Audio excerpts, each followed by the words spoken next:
हर किसी के मन में ये सवाल जरूर आता है कि केदारनाथ मंदिर को आखिर किसने और किस मकसद से बनाया। और सबसे चौंकाने वाली बात यह है कि केदारनाथ धाम का शिवलिंग बाकी शिवलिंगों से इतना अलग क्यों है? इसके पीछे कौन सा रहस्य छिपा है? हजारों साल पहले जब विज्ञान की आज की तरह तरक्की नहीं हुई थी, तब उस दौर के लोग इस मंदिर को बनाने के लिए इंटरलॉकिंग जैसी आधुनिक टेक्नोलॉजी को कैसे जानते थे? और सबसे हैरान करने वाली बात यह है कि बिना किसी नुकसान के 400 सालों तक ये मंदिर जैसा का तैसा ही खड़ा है। इस बात से हर कोई हैरान है कि जब मंदिर के कपाट 6 महीने के लिए बंद हो जाते हैं, तब मंदिर के अंदर जलने वाला दीपक आखिर 6 महीने तक कैसे निरंतर जलता रहता है। और अभी तक का एक सबसे बड़ा सवाल यह है, जब 2013 की भयानक बाढ़ के समय जब आसपास का पूरा क्षेत्र तबाह हो गया था, तो मंदिर को कोई नुकसान नहीं हुआ। और उस समय आई भयानक बाढ़ में बहाकर आई उस भयानक शिला का रहस्य क्या है? और कैसे वो भयानक शिला मंदिर के पीछे आकर रुक गई और बाढ़ के पानी को 2 हिस्सों में बांट दिया और मंदिर को होने वाले नुकसान से बचाया? इन सभी रहस्यमयी घटनाओं का जवाब ढूंढने के लिए हमारे साथ बने रहिए, क्योंकि इस वीडियो में हम केदारनाथ धाम के अनसुने और अनसुलझे रहस्य आपको बताएंगे। ये वो रहस्य है जिनका जवाब शायद आज भी विज्ञान के पास नहीं है।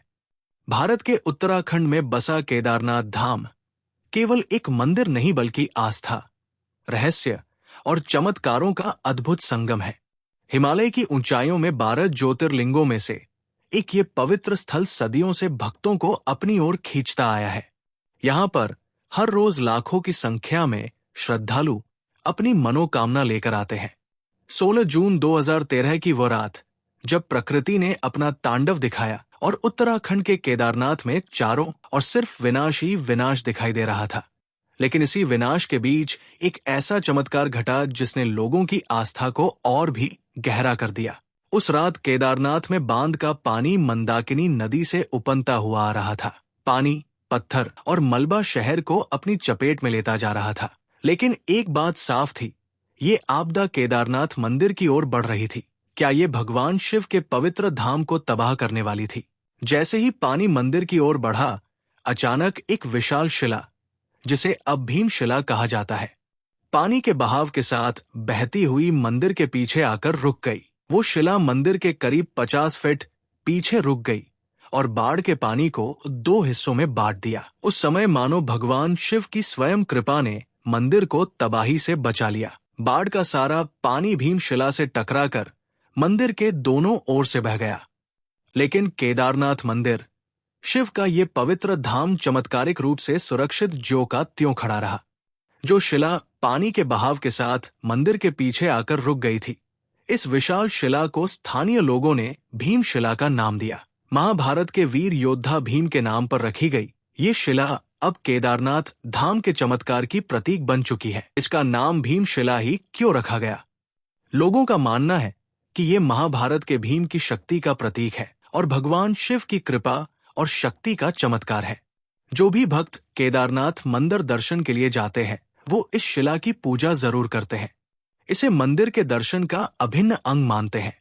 ये शिला लगभग 20 से 25 फीट लंबी और 10 से 15 फीट चौड़ी है। इसका वजन लगभग 1000 मीट्रिक टन का माना जाता है। अगर ये शिला मंदिर से टकराती तो मंदिर को पूरी तरह नष्ट कर देती। उस दौरान मंदिर में करीब 200 से 300 श्रद्धालुओं ने शरण ली हुई थी। क्या आपने सोचा है कि 2013 के इतने भयंकर जल प्रलय के बावजूद केदारनाथ मंदिर आज भी सुरक्षित कैसे खड़ा है? इसका जवाब छुपा है प्राचीन इंटरलॉकिंग टेक्नोलॉजी में। इस तकनीक से मंदिर के भारी पत्थरों को जोड़ा गया है। हजारों साल पहले जब तकनीक और आधुनिक उपकरणों का कोई नामो निशान भी नहीं था, तब इस मंदिर को भारी पत्थरों से बनाया गया।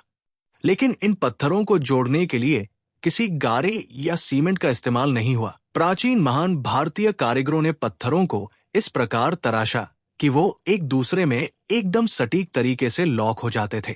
इस तकनीक ने मंदिर को प्राकृतिक आपदाओं से बचाया है, चाहे वो भूकंप हो, भारी हिमपात हो। इस मंदिर की दीवारें आज भी वैसे ही खड़ी हैं जैसे सदियों पहले थी।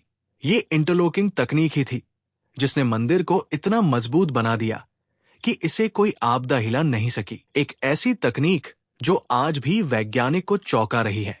यही है भारतीय वास्तुकला का कमाल। केदारनाथ मंदिर का निर्माण अत्यंत रहस्यमयी और प्राचीन माना जाता है। ये मंदिर न केवल धार्मिक दृष्टि से महत्वपूर्ण है, बल्कि इसके निर्माण के साथ जुड़ी पौराणिक कथाएं इस स्थल को और भी अधिक अलौकिक और रहस्यमयी बनाती है। धार्मिक ग्रंथों में वर्णित कथा के अनुसार महाभारत के युद्ध में विजय प्राप्त करने के बाद युधिष्ठिर को हस्तिनापुर का राजा घोषित किया गया था। लगभग 4 दशकों तक उन्होंने हस्तिनापुर पर शासन किया था। एक दिन पांडव भगवान श्री कृष्ण से बोले, हे नारायण, हम भाइयों पर अपने बंधु बांधवों और गुरुजनों की हत्या का कलंक है। इस कलंक को कैसे मिटाया जाए? श्री कृष्ण ने उत्तर दिया, भले ही तुमने युद्ध में विजय प्राप्त की हो, लेकिन तुमने अपने बंधु बांधवों का वध किया है। ये बात सुनकर पांडव पापों से मुक्ति के लिए चिंतित रहने लगे। पांडव अपने कलंक को मिटाने के लिए सबसे पहले काशी पहुंचे, लेकिन वहां भोलेनाथ के दर्शन नहीं हुए।